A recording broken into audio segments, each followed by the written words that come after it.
Bom dia para você que é de bom dia, boa noite para você que é da boa noite e boa tarde se você está vindo ver mais um vídeo do YouTube do Bate-Papo Mayhem. E hoje eu estou tudo em reforma aqui em casa, então eu fui expulso, eu estou trabalhando no computador da Pri. Então hoje não vai ter a estante de fundo, tal, tem outro escritório, outras coisas, mas hoje a gente vai falar de arte. Porque, cara, eu vivo batendo na tecla de que puta, a verdadeira vontade tem a ver com arte, tem a ver com trabalho, tem a ver com tipo você largar o emprego, alguma coisa fixa, falar eu vou viver a minha verdadeira vontade, né? E aí eu estava conversando, consegui convencer um cara, ele nunca deu nenhuma entrevista, nenhuma palestra, né? Ele era um dos caras, se eu não me engano, a gente vai falar isso mais tarde, mas ele era, acho que o cara mais novo que a gente iniciou na loja Madras, isso muito tempo atrás. E o cara se dedica, a vida dele é fazer arte, uma puta de uma arte. Então, seja muito bem-vindo, Manão Monge ou Felipe Galvão. Como é que você tá, mano? E aí, Manão, firmeza total, espero que sim. Eu agradeço pelo convite, primeiramente. Saiba que é de grande honra participar aqui desse evento, uma vez que eu também sou participante aí do Projeto Mayhem, já faz um tempinho, e poder falar um pouco para vocês da minha trajetória é de grande importância, assim. É um estímulo, né, de algo que eu ainda não havia feito, falar publicamente aqui na internet, né? Geralmente as pessoas conhecem os meus trabalhos e um pouco das minhas ideias, né? Em algumas postagens ou coisas do tipo. Então eu achei que foi um lance legal, assim. E te agradeço, mano. Pô, sensacional. Cara, e a primeira pergunta de todas, antes da gente começar a entrar para falar do Real Gravuras, das imagens, tudo, queria que você contasse para a galera um pouquinho da tua trajetória. Que eu sei que a tua trajetória mescla com a minha, com a do Paca, com a do Conte, pessoal da Arcano. Então, vários nomes que todo mundo já viu, né?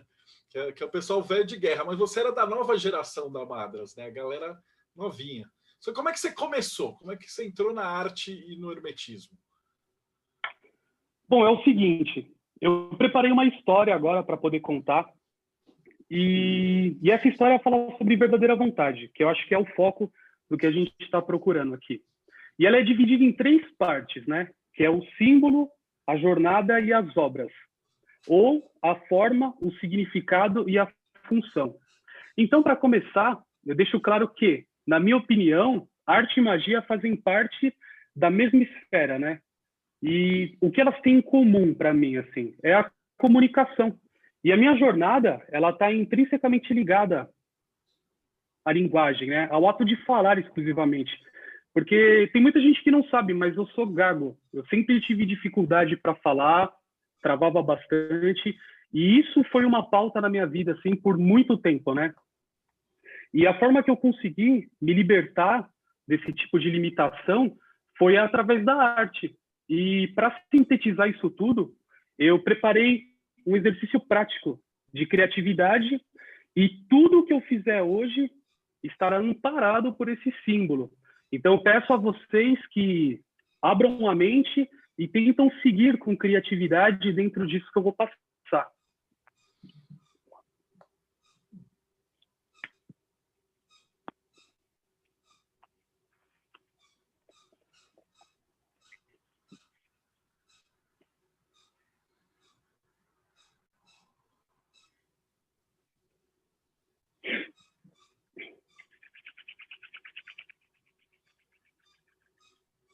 Bom, é o seguinte.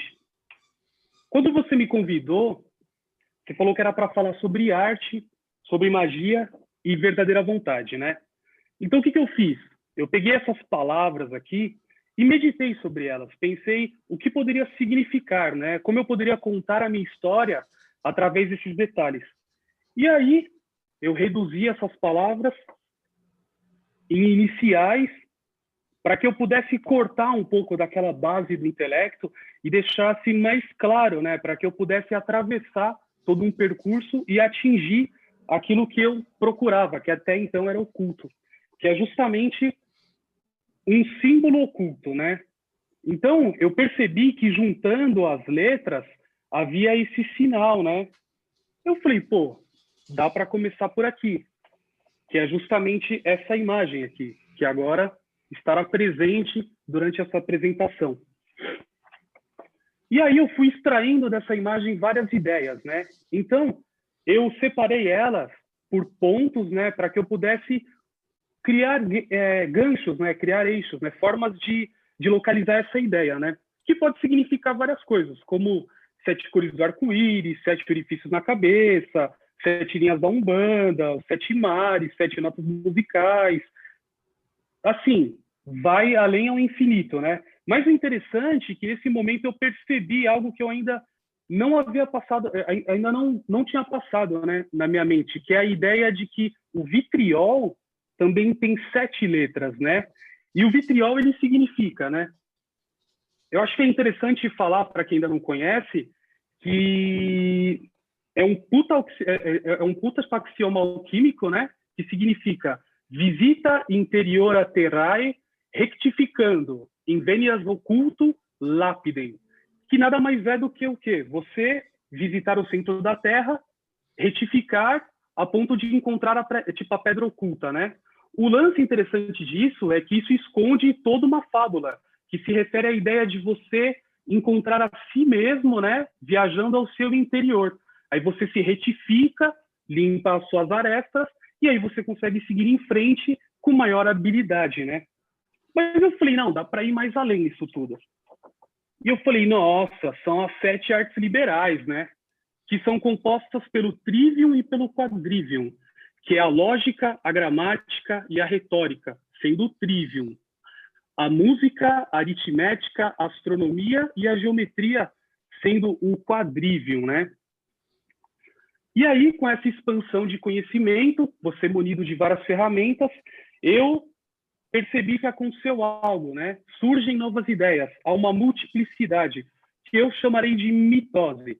Então, você tem uma expansão, essa ideia muda, e a partir disso você pode imaginar várias coisas, né? Como, por exemplo, a curva de um rio,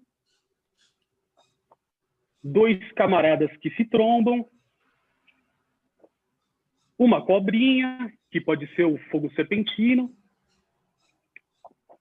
o professor linguiça, a montanha sagrada.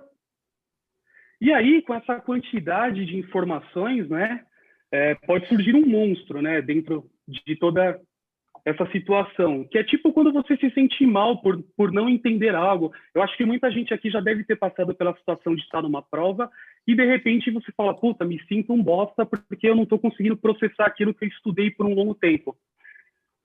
E esse monstro também traz o sinal, assim, ele também está presente. E aí, qual que é, tipo, a reação natural, né? Que você pode sentir? Algo instintivo, é a fúria, né? E aí você quebra o símbolo, você fala, já chega. E você afasta ele de você, né? Gerando uma separação. E a partir desse momento, você percebe que o símbolo, ele tende à unidade, né? E aí surge uma atração. E a partir disso, nasce um novo símbolo, né? Você consegue vislumbrar novas formas de seguir em frente. E como você já está saindo do seu ponto natural de ação, então com esse símbolo você pode criar um barquinho, por exemplo. E aí você navega por todos os cantos, descobre que a Terra é redonda e que se parece com o poliedro, né, que é um dos 5 sólidos platônicos, que curiosamente é atribuído à água, né? E ao mesmo tempo vivemos no planeta água, né? Passado um tempo, você fala, poxa, estou indo por tantos lugares assim que eu acho que é interessante eu criar um mapa, né? Porque vai que eu quero voltar à minha origem, né? Como que eu vou definir isso? Aí, sabendo que você tem aquele dado de 20 faces, você abre ele, né, para construir um mapa. Aí, com essa sabedoria, você usa esse tipo de cartografia e percebe, né, que esse ícone contém 30 arestas, 12 vértices e 20 lados, né? Mano, você fala, bulhufas, não entendi nada disso, né? Aí você busca o oráculo, né? Você vai no mestre do simbolismo e fala, encontrarei um significado. E aí você percebe, né, que quando você soma 20 com 30 e 12, você obtém um hexagrama do I Ching, né? Que é a preponderância do pequeno, que tem Chen sobre quem? O trovão sobre a montanha, né? Aí você foca nessa visão meio que acreditando que isso é um sinal divino, assim, que você está no caminho certo, né? E a partir daí, né, o governante de seu próprio caminho empreende jornada, munido de sua inteligência natural, guiado pela estrela, que é Tizade, sob o signo de Aquário, seguindo pelo mar das emoções. Ele observa águias e sereias, seres lendários, e com perseverança e fé, ele encontra uma ilha. O interessante é que essa passagem ela pode ser encontrada, inclusive, na Árvore da Vida. Quando você saca o caminho de Exode e Conetza, ali tem uma história. Talvez seja essa imagem. E aí, por fim, né,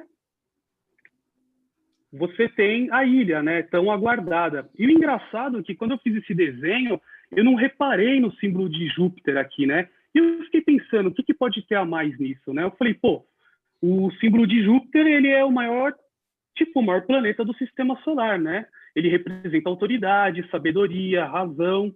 É como se o indivíduo que fizesse esse trajeto tivesse dado um grande passo em busca por filosofia, né? Ele é como se fosse o patrono, que estimula as artes e que também pode significar reset, né? E, assim, abençoando, ajudando na comunicação e na expressão. E aí, quando o cara chega nessa ilha, ele vai tentar contar a sua origem de todas as formas, né? Mas cada pessoa teria uma impressão diferente do símbolo.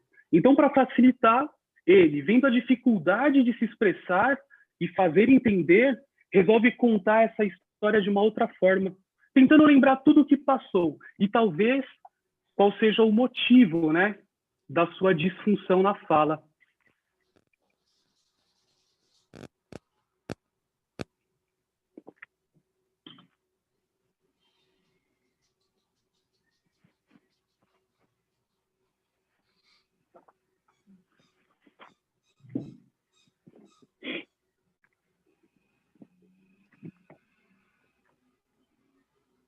Bom, vamos lá.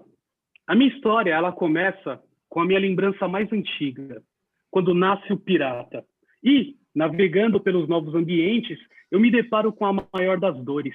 Eu estava na cozinha, um dia qualquer, estava aprendendo a andar. E aí minha tia, um pouco incomodada com o meu jeito de caminhar, resolve pressionar meus ombros e diz, anda direito, Felipe! Aí eu acabo pisando num prego, que estava preso na minha sapatilha. E aquilo pode ter gerado um trauma.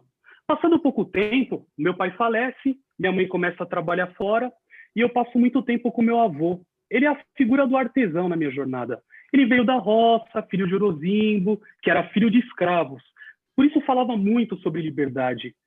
Meu avô era espírita e sempre tinha ensinamentos sobre tudo. Dizia que a massa do pão representava as pessoas e que o clima do ambiente definia a qualidade do pão. O tempo passa, falar é cada vez mais difícil, mas desenhar é fácil. Na escola era foda, mano. A galera pesava demais em mim porque eu gaguejava. Mas rapidamente eu me associei aos diferentes e passei a jogar RPG. Eu desenhava toda a campanha, me aprofundei na música, aí eu comecei a ler bastante, a frequentar sebos, claro, para comprar livros de RPG. E aí eu me encontro com diversos outros títulos, assim, que eram atrativos, mas, no entanto, eu não os conhecia. Eram livros da Cultrix, da Madras. Depois de um tempo, eu até percebi que a Pensamento e a Cultrix era a mesma coisa. Mas, enfim, ali tem Blavatsky, tem Francis Barrett, tem Crowley, tem até o Bhagwan, que hoje é uma figura um pouco controversa, né?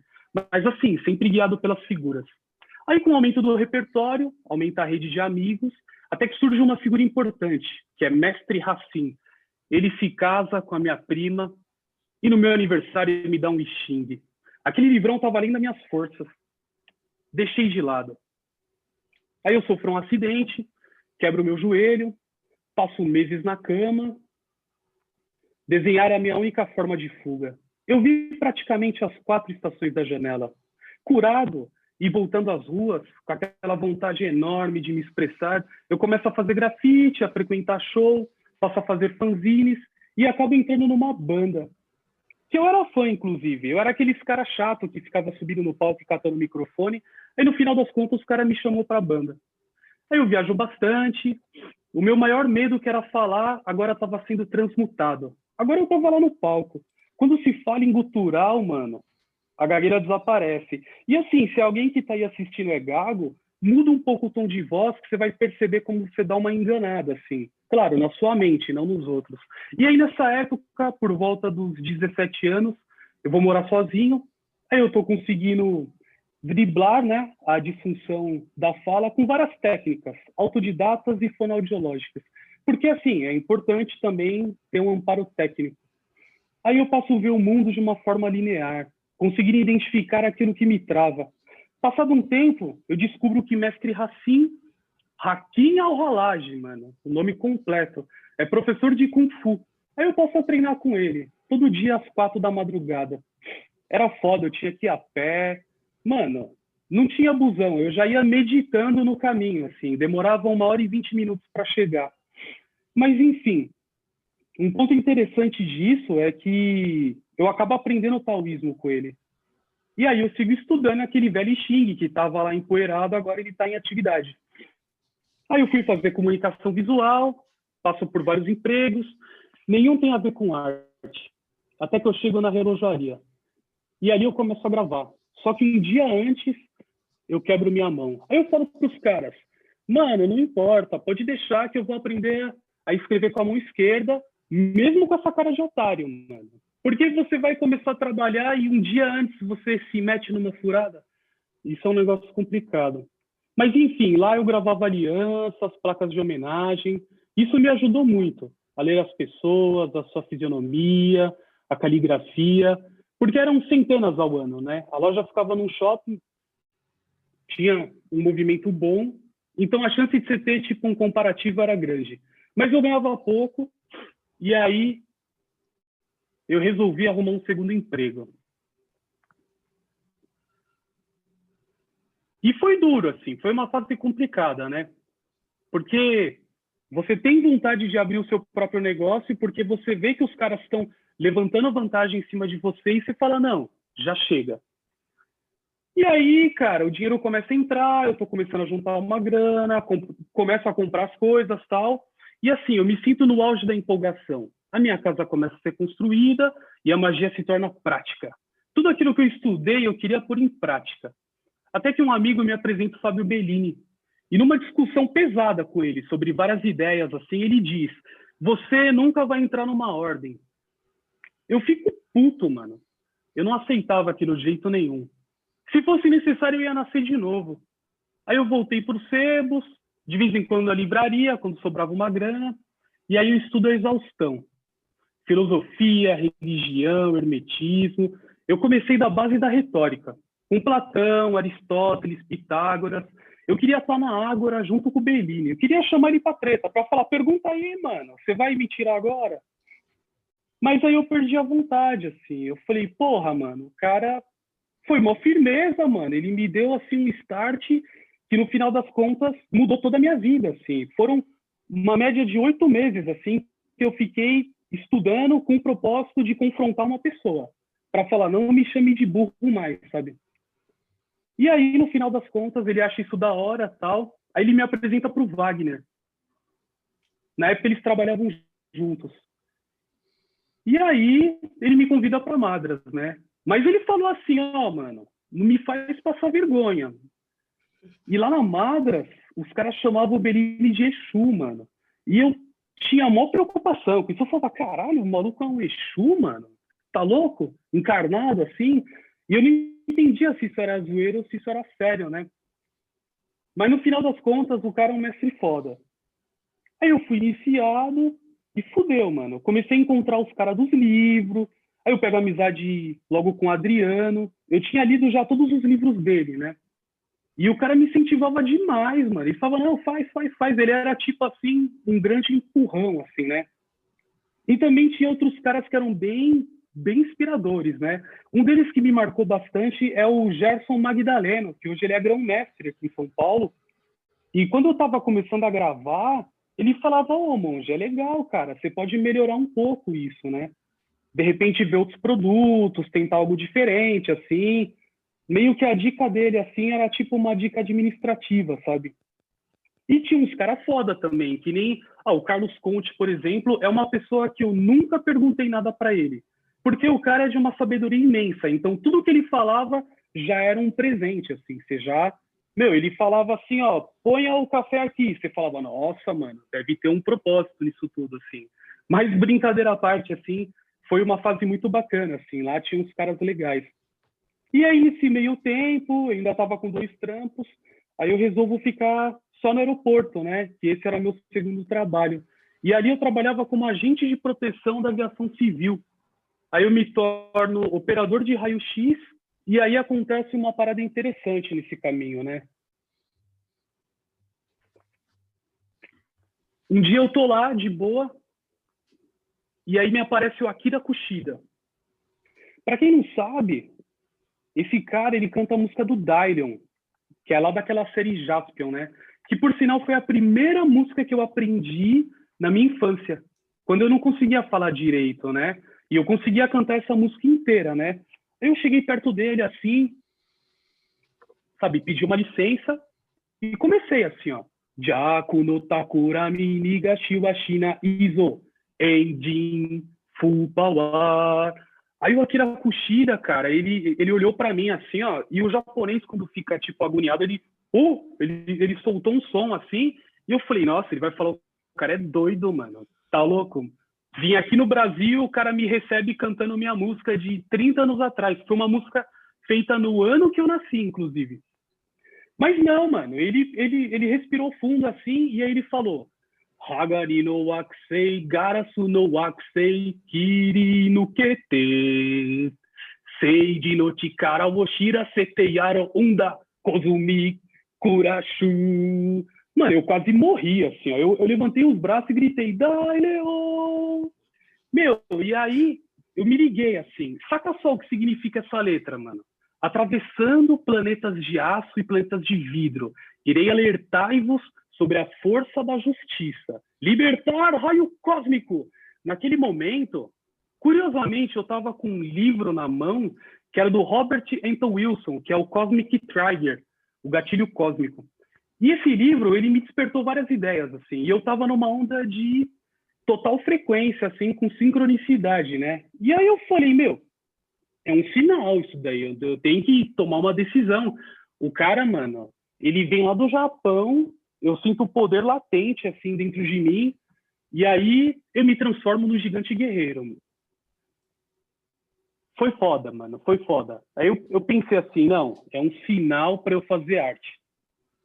Aí eu tomei uma decisão. Nessa mesma semana, eu peço as contas no aeroporto e aí logo em seguida eu me fodo miseravelmente, assim, porque eu já tinha, tipo, um ritmo, né, de trabalho e, mano, eu não vendi bosta nenhuma, eu já morava sozinho, não consegui pagar as contas, deu, assim, uma média de uns 2 meses, né, eu já pensando em procurar emprego e falar, mano, a Akira Kushida se me perdoe, assim, mas eu tenho que fazer outra coisa.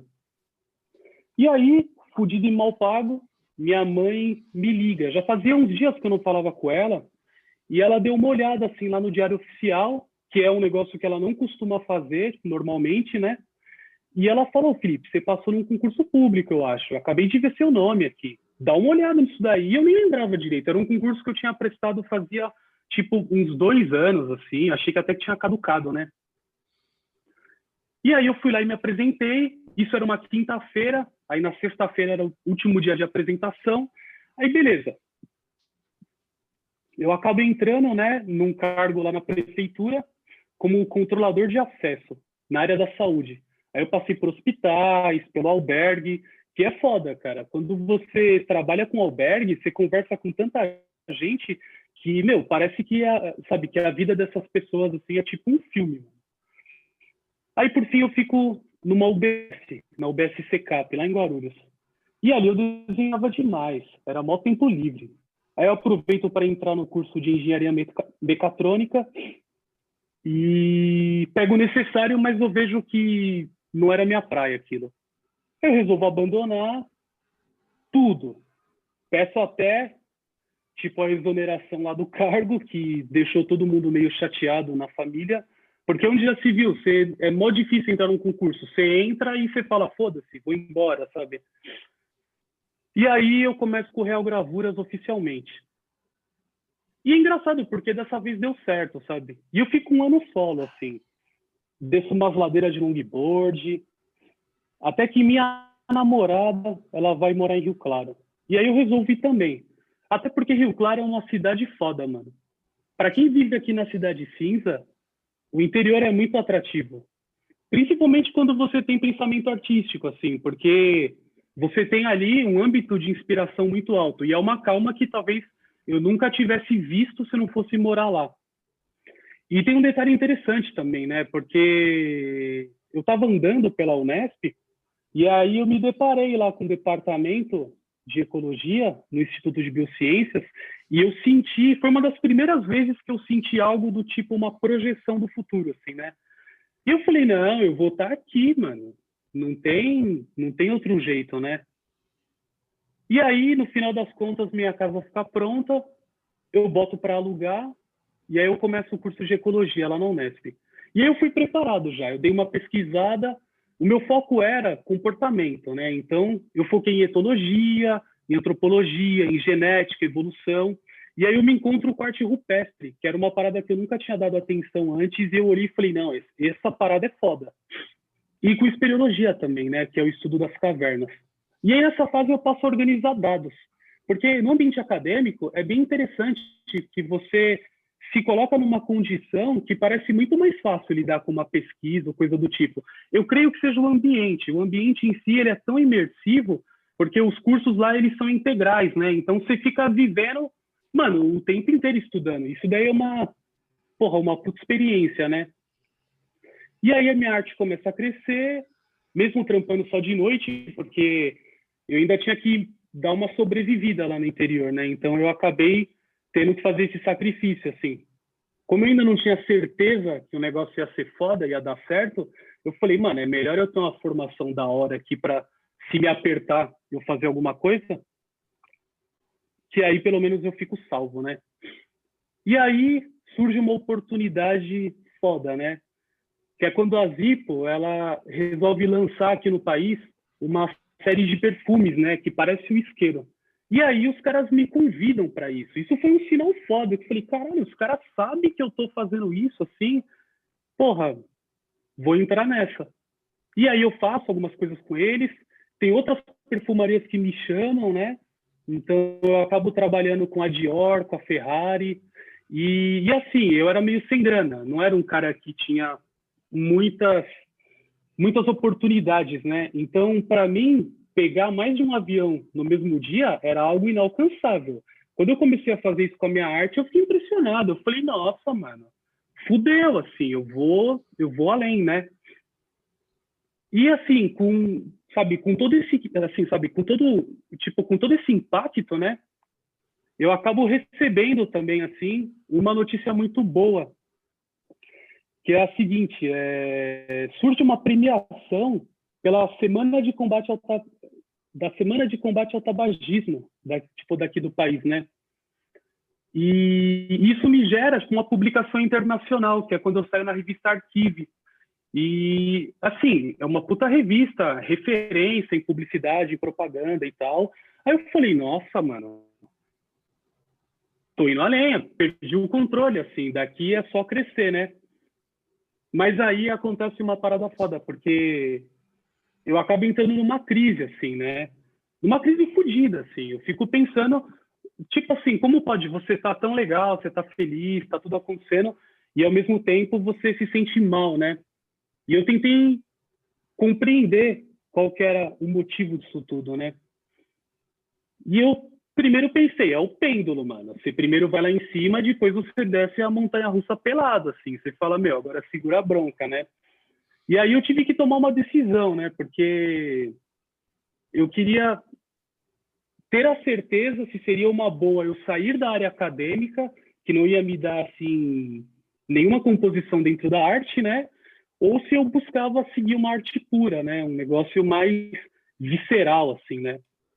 Aí, nesse meio tempo, acontece um negócio muito interessante, que tem um amigo meu de infância que ele faz tatuagens. Aí eu procurei ele, assim, porque eu queria fazer umas tatuas, né? A gente desenhava junto, quando era mais novo, tal. E aí ele disse que demorou para eu tatuar, né? E o foda é que, junto com isso, ele se põe à disposição para me ajudar com tudo, né? Tipo, fazendo uma lista, tudo o que tem para fazer um estúdio. Que eu falei, meu, eu não tô mais na idade de ficar inventando moda. Então, cara, se você tiver como me ajudar de um jeito que eu comece a trabalhar com isso, me dê essa força, né? E aí, cara, ele me ajuda, eu me sinto todo empoderado, assim. Tipo, fazendo arte, as coisas vindo ao caminho, assim. Me libertei da prisão acadêmica que eu acho que estava me enfiando e tal. E aí eu passo a pensar, né? Poxa, agora eu gravo em tela, em metal, em vidro, em parede, e até em pessoas, né? Assim, era sem limites. Eu estava conseguindo levar minha arte para caminhos inexplorados ainda, né? Aí eu abro o estúdio fechado, só com arte autoral, com o propósito de elevar o potencial das pessoas com arte, né? E fundamentado em etologia e semiótica, que era tudo aquilo que eu armazenei e agora eu estava colocando para fora, assim, e cheio de rituais, né? Tentando de diversas formas. E ali, cara, termina um ciclo da minha vida, né? Porque, assim, depois de me refugiar no mar, na tempestade, de me perder na floresta, que, assim, quem já se perdeu numa floresta, numa viagem de campo, coisa assim, sabe que é foda, assim, é um negócio difícil, é complicado.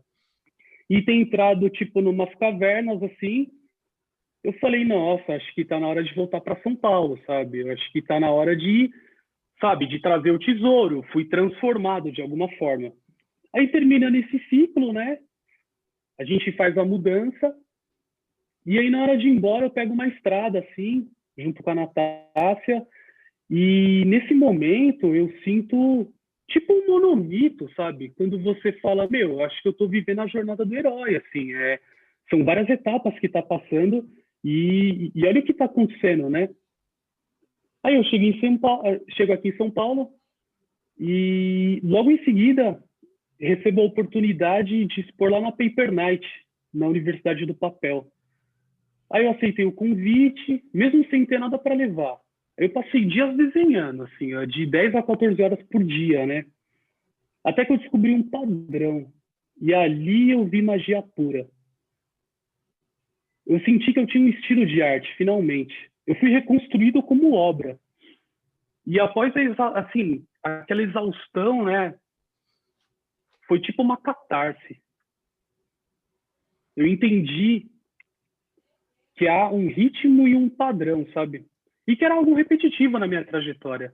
E ali na minha cara, tipo desenhos que se conectam com tudo que eu fazia, sabe? E o engraçado, né, é que, sabe, eu peguei isso tudo e eu falei, meu, eu vou dar um nome, né? E eu batizei de Vértigo. Era um mundo onde meu subconsciente se manifestava. E aí, depois de um tempo, sabe, sem mexer com aquele esquema do templo astral, eu fui dar um rolê lá, eu fui ver o que estava rolando. E assim, quem mexe com templo astral, sabe, quem pratica, sabe que tem coisas que mudam de lugar. Tem algumas coisas que acontecem nesse ambiente. Ele é volátil, né? Aí eu percebi que ele se expandiu magistralmente. Cara, o que era uma casinha estava se tornando assim uma ilha, né? E eu caminhei nesse local. E ali surgiram personagens. E esses personagens ganharam vida. E o mais louco é que eles eram acessíveis ao diálogo. Porque esse era o reino de Vértigo, né? Era um negócio que estava vivo, ele estava emergindo. Era um tipo de criatividade que eu ainda nunca tinha experimentado. E aí várias ilustrações se tornaram recipientes para que forças mais sutis se expressassem. E aí chega um momento que eu aguardava há anos, assim, que era de começar meu deck, né? O tarô de Vértigo.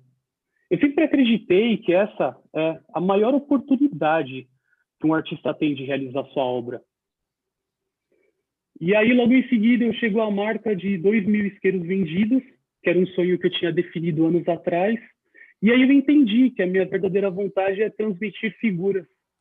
Que a minha essência é que eu sou tipo o amigo do porteiro, sabe? O cara olhando entre dois mundos, dentro e fora. Quem passa, quem fica. E mostrando aquilo que está oculto, sabe? Acho que isso é arte. Uma linguagem, talvez. Que você escuta com todos os sentidos, né? É tipo um retrato do instante. E eu acho que a magia, isso tudo, ela é como se fosse um movimento que oscila para qualquer lado. E a sua mente é a força condutora que ajuda nessa consagração desse ato, sabe? Desse evento, né, que a sua vida pode oferecer.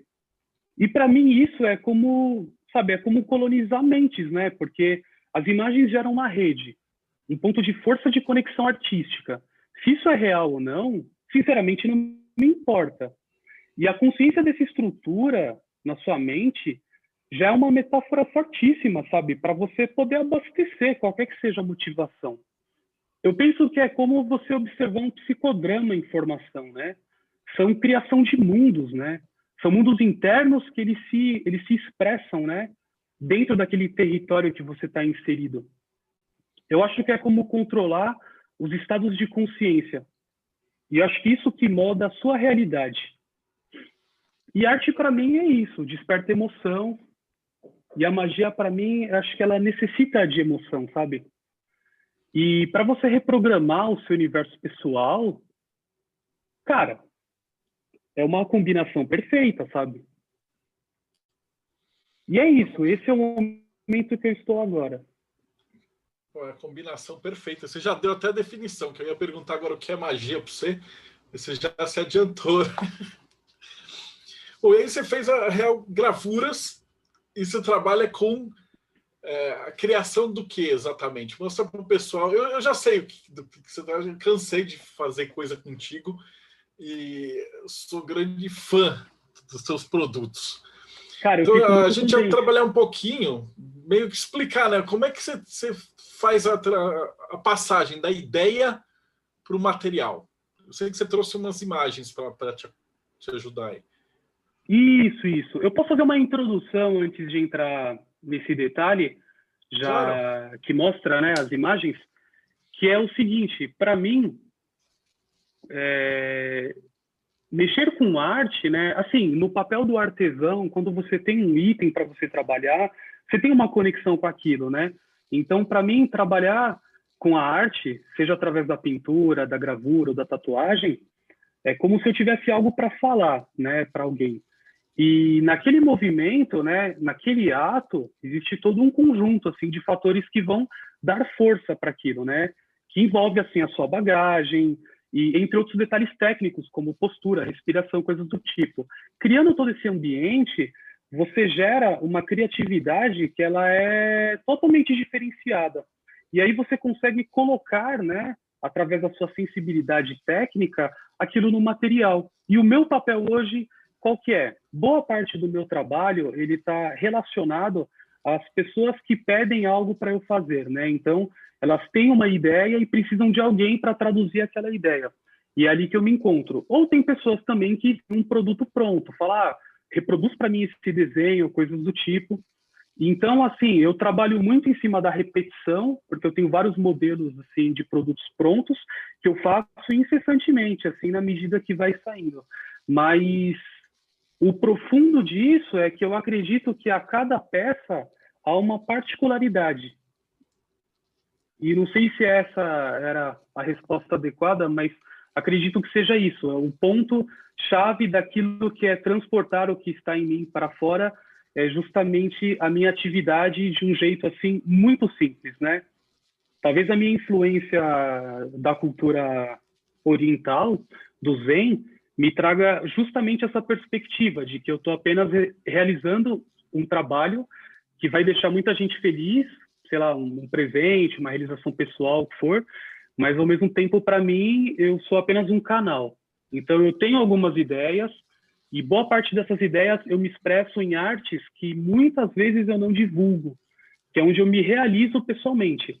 Talvez essa ideia de tarô, algumas pinturas ou desenhos que me encomendam, assim, de certa forma ali eu me expresso profundamente. Mas com Real Gravuras, eu tenho assim, uma particularidade de servitude muito maior com o cliente do que a minha imposição como ideia artística, exceto quando eu crio um produto novo, mas ali eu passo a fazer ele repetidamente, né? E também aperfeiçoando essa base.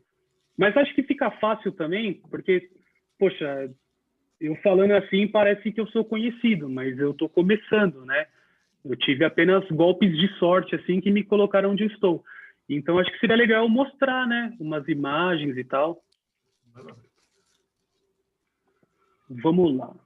É bom que essas imagens também, elas têm uma mistura que compõe um pouco dessa história que eu estou contando. Vamos lá. Pronto. Apareceu aí para vocês? Isso, apareceu. Bom, é o seguinte. Isso daqui é a particularidade do meu trabalho, né? As pessoas pedem para fazer alguma coisa, eu vou lá e faço. E tem diversos temas, né? E nessa imagem aqui eu mostro o processo de produção antes deles ficarem prontos, que é justamente o período mais produtivo para mim, porque é nesse instante que eu passo horas lidando com a imagem e compreendendo o símbolo, né? Então eu aproveito às vezes até para dar uma estudada em temas que eu não conheço, para que eu possa me aprimorar pessoalmente e ainda assim ofertar algo que seja mais fidedigno, né, com o que a pessoa procura. E tá passando para o lado aí ou não? Não. Que estranho, eu estou tentando passar aqui, não vai? Ah, agora foi. Passou. Bom, aqui é um exemplo, né, de alguns modelos com suas repetições.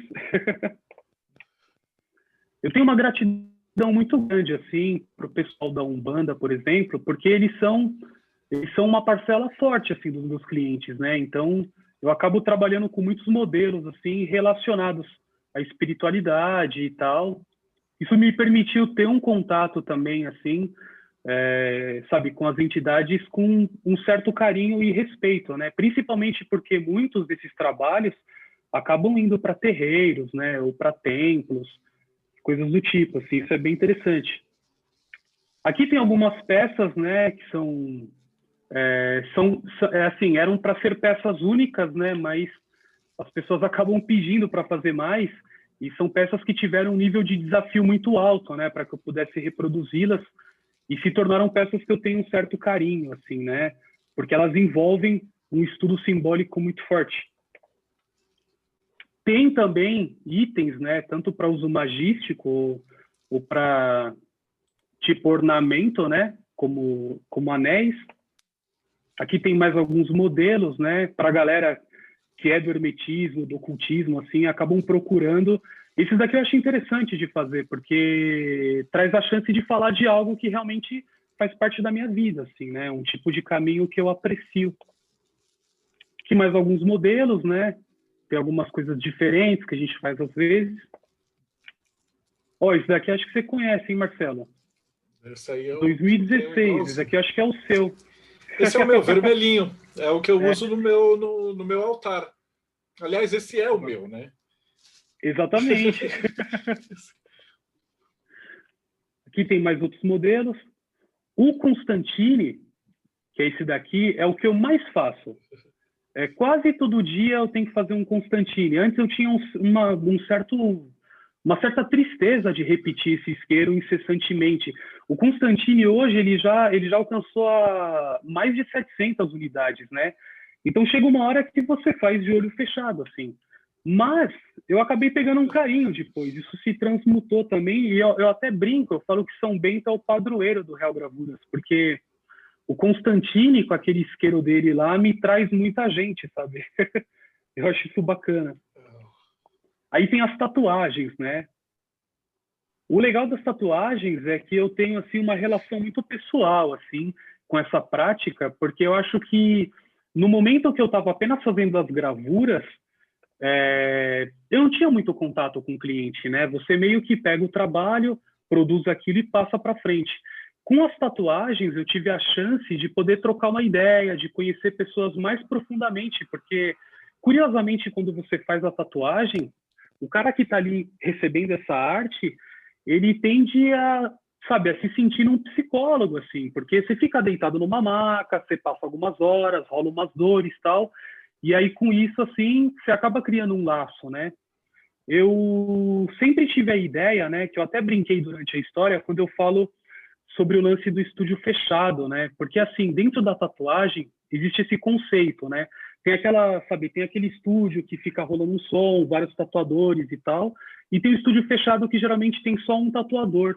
E aí, nesse lugar é um pouco diferente, assim, as coisas, elas seguem tipo de um jeito assim que é mais baseado na vivência, né? Então você troca uma ideia, você cria uma arte que é personalíssima, né?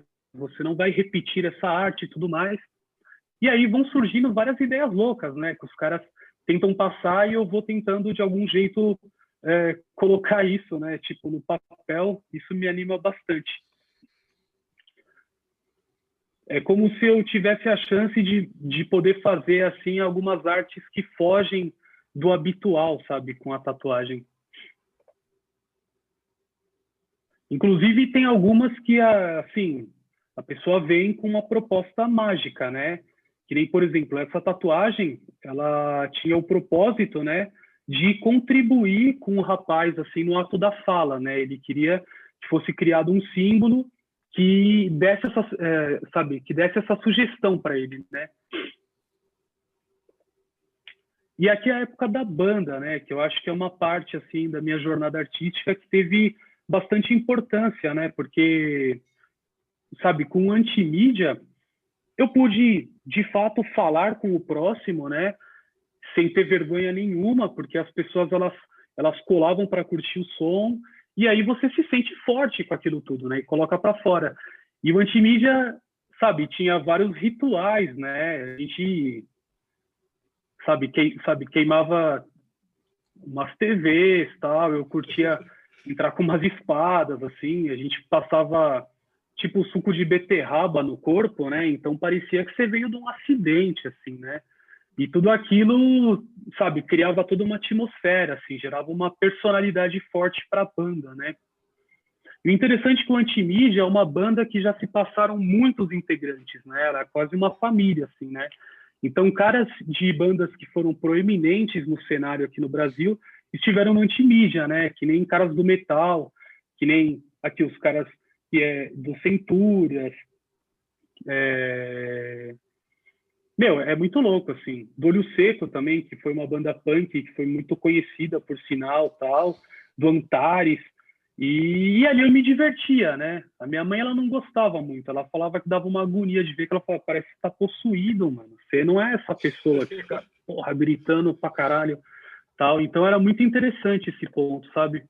E aqui, cara, é o mestre Racine, que eu comentei do Xing. Esse foi o dia que eu ganhei o Xing e passado alguns anos, ele tá me ensinando o Kung Fu, né? Então acho que era importante também mostrar esse detalhe que são etapas assim que ajudaram assim na minha contribuição artística, né, dentro do meu trabalho. Até porque o Kung Fu para mim hoje ainda é uma paixão, né? Eu sigo com profundo respeito por toda essa etapa. Tem também a área de artes visuais, né, em que eu fiz alguns logotipos, né, sabe, para algumas empresas. É como se eu tivesse, assim, toda a oportunidade que eu tenho de fazer uma arte, eu aproveito, né? Então, eu cheguei a fazer rótulos de cerveja, em que eu mesclava a pintura, né, sabe, com a vetorização, ou para eventos também. Teve, sabe, para capítulos, coisas do tipo. Marcas de cerveja. E aqui começa um ponto forte para mim, né? Porque são meus desenhos.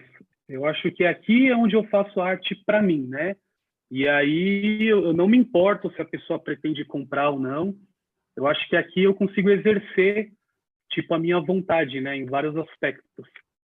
E eu acho interessante porque eu tento brincar, né? Com técnica mista, eu tento criar meios diferentes de colocar essas ideias para fora. Inclusive, eu curto a ideia de particionar os desenhos, né? Para que pessoas diferentes tenham partes da mesma imagem, né? E de alguma forma essas pessoas estão conectadas mesmo sem se conhecer. E na lojinha. E esses desenhos, assim, para mim, eu acho que eles falam mais da minha linguagem mesmo, né? E eles servem também como treino, porque com essa quantidade de detalhes, o tempo que eu passo, para mim é como se fosse uma meditação, né?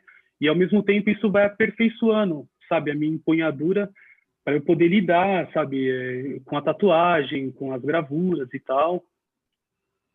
Esses desenhos, eles sempre contam histórias, né? Eu acho interessante aproveitar os espaços para que eu possa tipo, transmitir um movimento, né, dentro disso, sabe? Coisas que possam se conectar, situações, assim, que vão despertar, né, no observador, sabe? Tipo, a oportunidade de você pensar em coisas diferentes, né? Ou encontrar significados arquetípicos que estejam atrelados àquilo que faz parte da sua psicosfera pessoal. Aqui, pinturas em parede. Geralmente, eu vejo as coisas assim. Esse tipo de arte, assim, eu acho que ela é a mais pura dentro de mim, porque a minha visão, eu tenho compreensão hoje, ela é bem abstrata, né? Então aqui seria só um observador, né? Uma arte mais assim, trazida à realidade, e essas daqui elas compõem o meu interior, essas mais abstratas. A gente está falando de magia, né? Eu achei que é interessante também mostrar, esse foi meu primeiro Grimório. E aqui eu fiz o meu primeiro idioma, né? Uma forma que eu encontrei assim de trabalhar magisticamente e também explorar assim novos setores, além de flexibilizar, né, a nossa expressão, sabe? E aqui as cartas do tarô de Vértigo, né? Uma degustação, porque elas ainda estão em produção. E aí elas seguem bem esse padrão, né? Apesar de estarem personificadas, eu acabei dando assim uma característica própria, né? E sempre deixando sinais, deixando informações, as letras, né? Por exemplo, elas estão ocultas e de um jeito que você compreendendo a linguagem fica fácil fazer a leitura, né? Eu tenho assim uma relação muito particular com o tarô, que é o seguinte, eu não jogo tarô, né? Já joguei por muito tempo, mas eu parei, assim. Depois que eu me aprofundei no I Ching, eu percebi que a gente, depois que você aprende essa linguagem, você passa a perceber no seu cotidiano todos os sinais necessários para que você faça uma interpretação.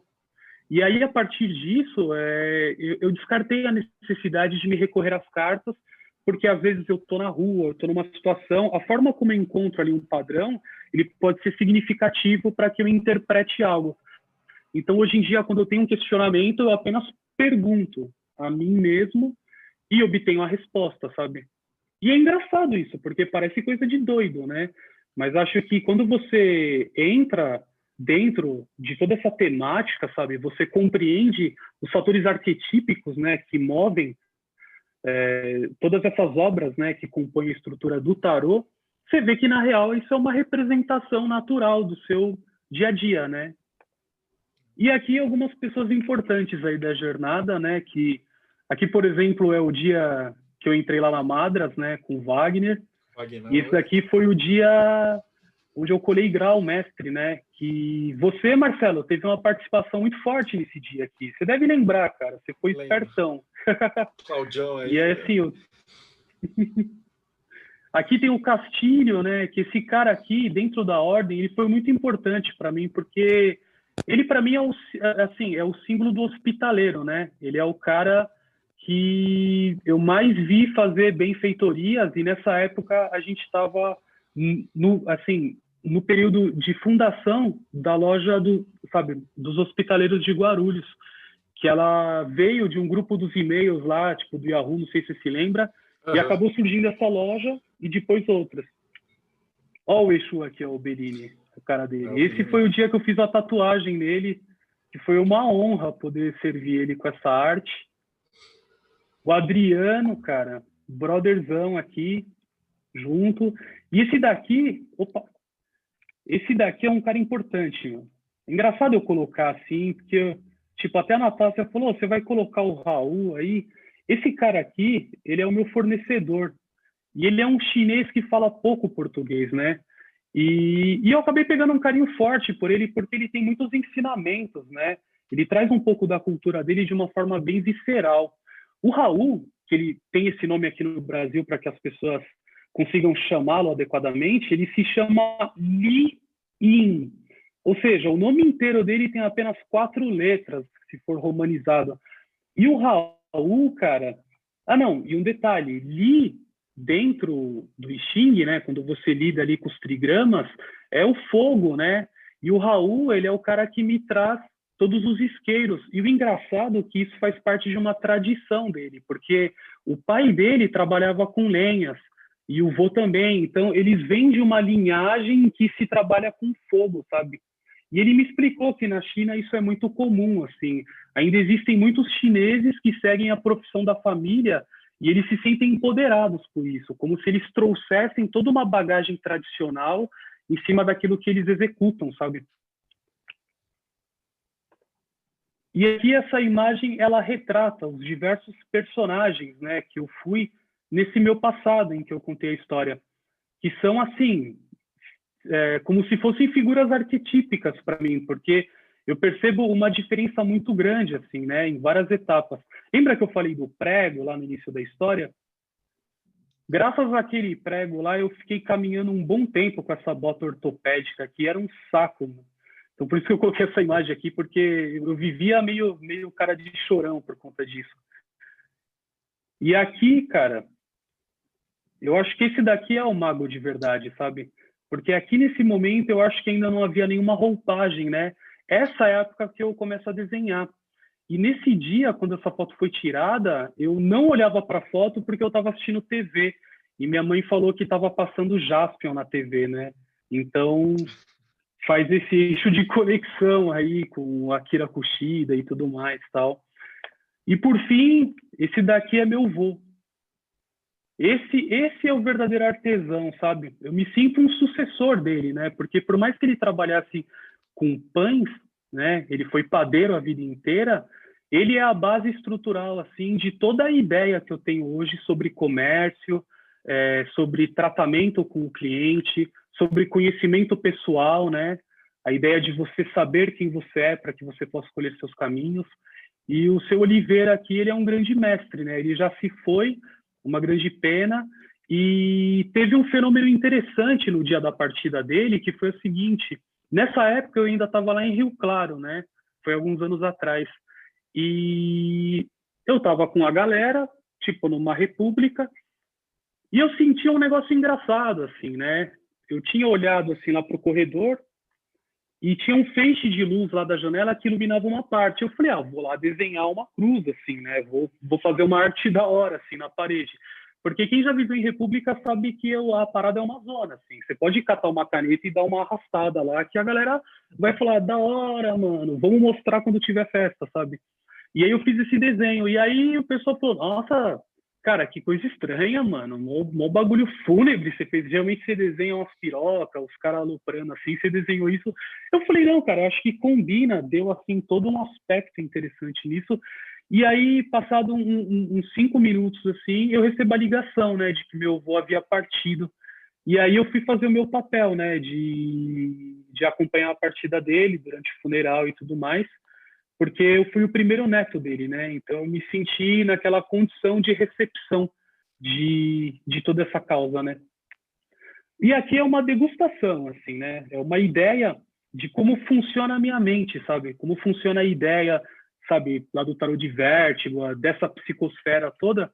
Eu estou criando um diagrama que está conseguindo organizar a minha mente para que eu mostre, né, futuramente, como que são esses processos, né? Como que é essa ideia de trabalhar com imagens, né? E utilizar isso dentro de um aspecto mágico, né? Como isso pode afetar, assim, a sua vida de um jeito ou de outro, coisas do tipo. Fantástico. E é isso, cara. Acho que deu para Eu achei passar um fantástico. pouco Foi da uma jornada. aula, cara. É que você veio um estilo diferente. Eu estou acostumado por causa da loja maçônica, mas a galera vai ter que assistir 2 vezes esse episódio para pegar todas as nuances das coisas que você falou que estão nas entrelinhas. Mas, pô, foi sensacional. E aí você me mandou Eu não abri. Muito bem lembrado, muito bem lembrado. Dê uma olhada nisso hoje daí. de manhã. Mas vamos lá, eu não tinha aberto ainda. E como é que eu faço? Bom, pessoal, é o seguinte, o Marcelo, quando ele me fez esse convite, eu tive uma ideia, né, que foi justamente o ponto de contar a história de um símbolo e um processo criativo que pudesse transmitir toda essa jornada. E aí, com base nisso daqui, que agora a gente já pode finalizar. Vamos ver se pega aqui, ó.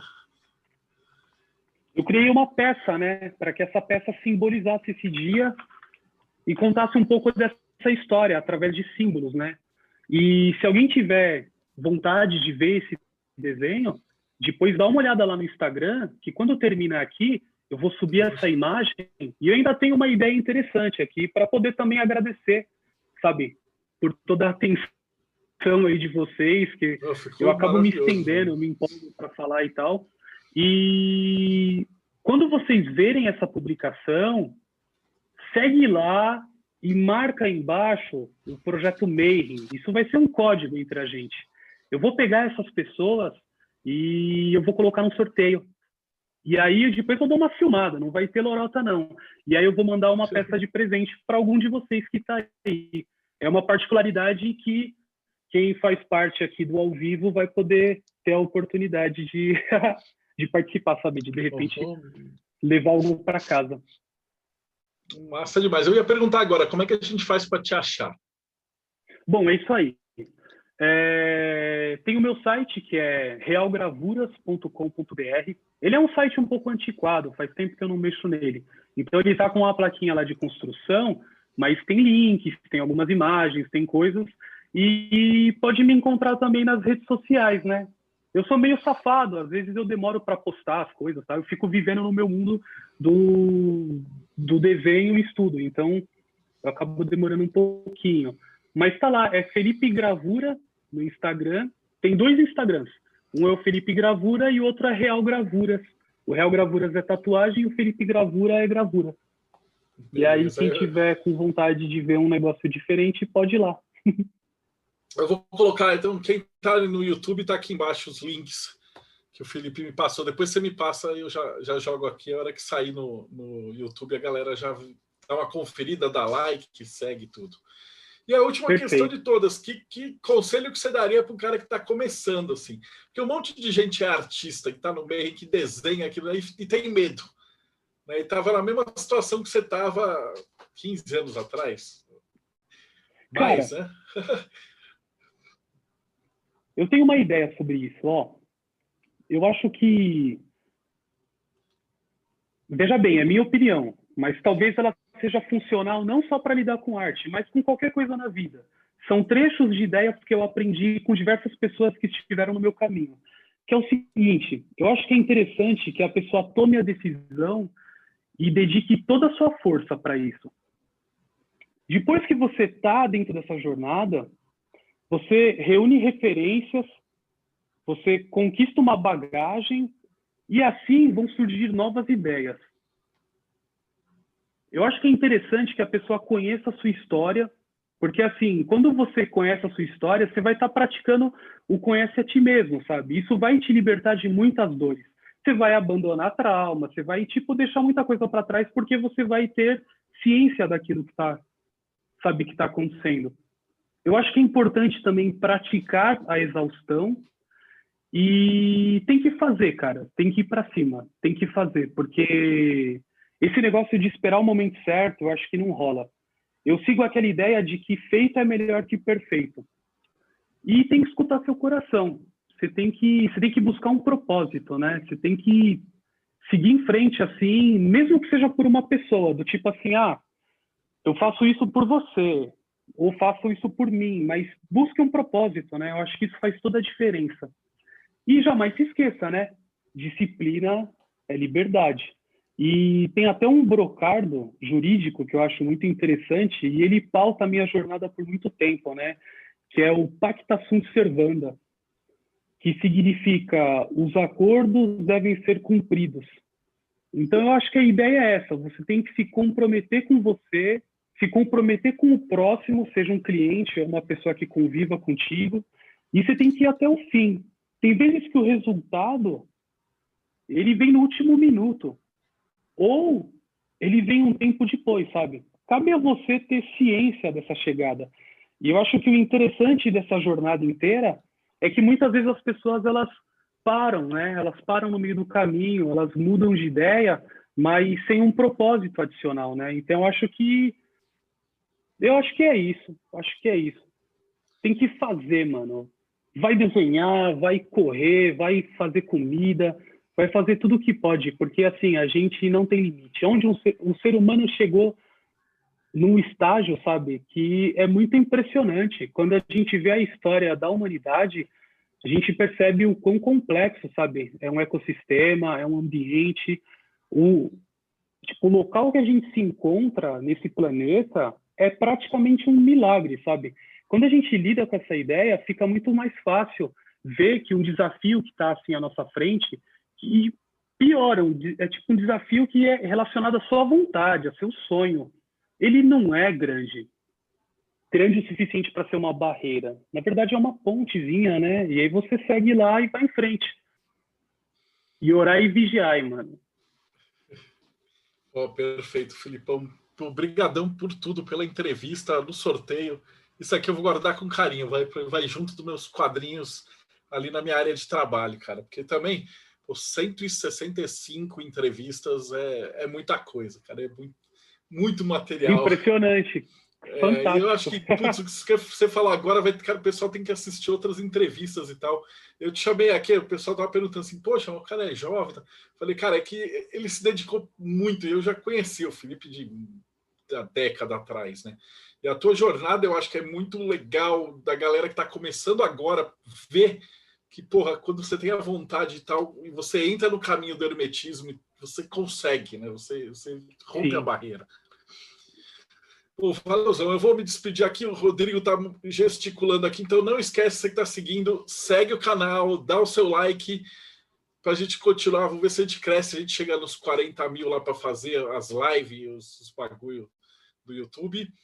E eu vou liberar aqui, daqui a pouco a gente conversa com o Felipe, mas para você, muito obrigado por ter assistido mais esse episódio do Bate-Papo Mayhem e a gente se vê aí no próximo episódio. Até mais.